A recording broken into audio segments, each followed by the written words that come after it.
সিয়াম দিয়ে জাহান্নাম থেকে বাঁচা যায়। জাবের রাদিয়াল্লাহু তাআলা আনহু বলছেন সিয়াম দিয়ে জাহান্নাম থেকে বাঁচা যায়। একটু আপনারা আমার দিকে চেয়ে থাকেন। এটা মনে করেন ঢাল। ঢাল বুঝতে পারেন কি? পারলেন কি? যুদ্ধ দেখেছেন কোনোদিন?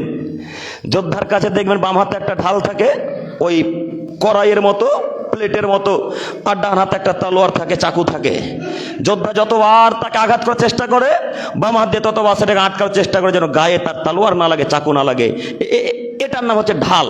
তো আল্লাহ নবী বলছেন ওই যে যোদ্ধার হাতে ঢালটা দেখো, ঢাল দিয়ে যেমন তার শরীরকে বাঁচাচ্ছে, ঠিক সিয়াম তোমাকে জাহান্নাম থেকে বাঁচাবে। কিভাবে? একটু আপনারা আমার দিকে দেখেন। এটা কিছুক্ষণের জন্য মনে করেন জাহান্নামের গেট। এইটুকুনো জাহান্নামের গেট কিছুক্ষণের জন্য মনে করেন। এই জাহান্নামের গেটে আপনাকে যখন, আমাকে যখন আল্লাহ জাহান্নামে ভরতে যাবে, তখন সিয়াম জাহান্নামের গেটে এইভাবে দাঁড়িয়ে যাবে ঢাল হয়ে। এইভাবে দাঁড়িয়ে গিয়ে আল্লাহর সাথে তুমুল ঝগড়া করবেন, বিশাল ঝগড়া। আপনাকে আমি কি দিয়ে বুঝাবো ঝগড়ার মাত্রা কত বেশি হবে? আল্লাহর সাথে ঝগড়া করবে সিয়াম। চিন্তা করতে পারেন? যার সাথে কথা বলার কারো যোগ্যতা নেই, যার সামনে কথা বলার কারো ক্ষমতা নেই, যার সামনে একটা হাত পা চোখ করার ক্ষমতা নেই, তার সাথে ঝগড়া করবে কে? সিয়াম, আল্লাহর তৈরি সিয়াম। সিয়াম আল্লাহকে বলবে, আল্লাহ করেছেন কি? আরে এই লোকটাকে জাহান্নামে দিচ্ছেন কেন?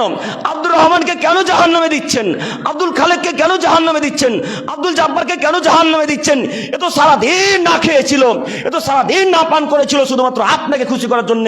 আল্লাহ এ সারাদিন তার স্ত্রীর কাছে যায়নি, সারাদিন স্ত্রীর সাথে মেলামেশা করেনি, হাজারো তার মন চেয়েছিল, শয়তান বলেছিল আর আব্দুর রহমান যা স্ত্রীর সাথে মেলামেশা কর, সিয়ামকে ভেঙে দেন। এরপর তোমাকে খুশি করার জন্য তিনি সিয়াম ভঙ্গ করেনি, স্ত্রীর সাথে দিনের বেলা মেলামেশা করেনি, সহবাস করেনি। আল্লাহ সারাদিন খরার দিনে, চৈত্র মাসের খরাতে না খেয়েছিল, না পান করেছিল। আল্লাহ আপনি কি কেন জাহান্নামে দিচ্ছেন?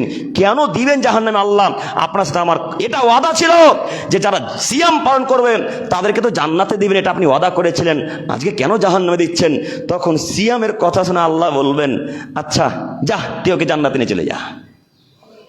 সুবহানাল্লাহ, মুখ দিয়ে সুবহানাল্লাহ বেরোয় না?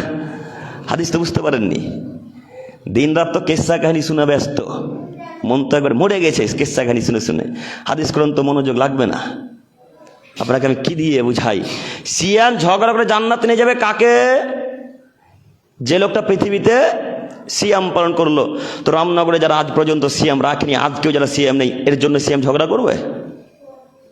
কথা বুঝতে পারেনি। এর জন্য সিয়াম ঝগড়া করবে গো? এর জন্য তো সিয়াম ঝগড়া করবে না। তো ওই লোকটা কত হতভাগা, ও কত বড় নিরুপায় কিয়ামতের মাঠে। ও তো বুঝেনি, ও মনে করেছে পেট পূজাই সব থেকে বড় ইবাদত, তাই দিন রাত পেটকে নিয়ে ব্যস্ত থাকে। সম্মানিত দিনী ভাই।